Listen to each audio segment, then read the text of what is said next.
Exactly. Babes nimekwambia. Ala, bestie. Exactly. Ukoaje? Kani na mshikaji. Hey. Hey, babe. Hi. Hi. Hi. Ukoaje? Niko poa. Karibuni. Bestie. Kuja kaa hapa tukana babe hapa. Mimi niko sawa nikikaa hapa. Ako sawa.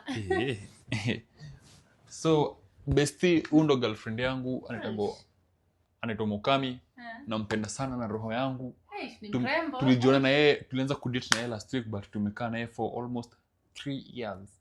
3 years. Wallahi, mapenzi kukutesa saa hii haiwezi kuona. Haiwezi niona then. This is my lovely. Nishika mbele ya watu. Mukami, nikarembo, nikamurima haka. Then, babe, this is my friend Ivy.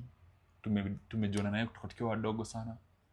My mother and her mother was mothers and 20 years. Exactly, yeah. Nilikuwa naomba maji madam. Nikusaidia maji. Saidia girlfriend yangu maji. Sawa. Acha niongee. Bestie. Acha kunishika mbele ya watu. Adutaki nikukaribie. Babe, acha kunifanyia. Nilikwambia tukitoka mbele ya watu usiku unanishika-shika. Acha kunifanyia hivyo mbele ya beshte yangu. Ataniona kama unipendi. Please.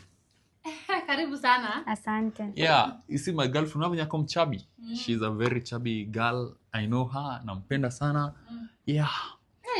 Exactly, man. I'm so happy for you guys. Like for real? Yeah, family build. Naona inaongezeka. Yeah. Soon utasikia tu Kam Junior. Utakuwa auntie. Kahush Junior. Exactly. Babe, si ndio? Anyways, acha niwatengeneza kitu mnaweza kula. Ni sawa. Nini shinda yako swali? Pole babe. Acha mbona nileta attitudes mbele ya. Nilikwambia unaweza tu nisika kwa nyumba tu kwa sisi wawili. Tukitoka mbele ya watu acha kunisikasika.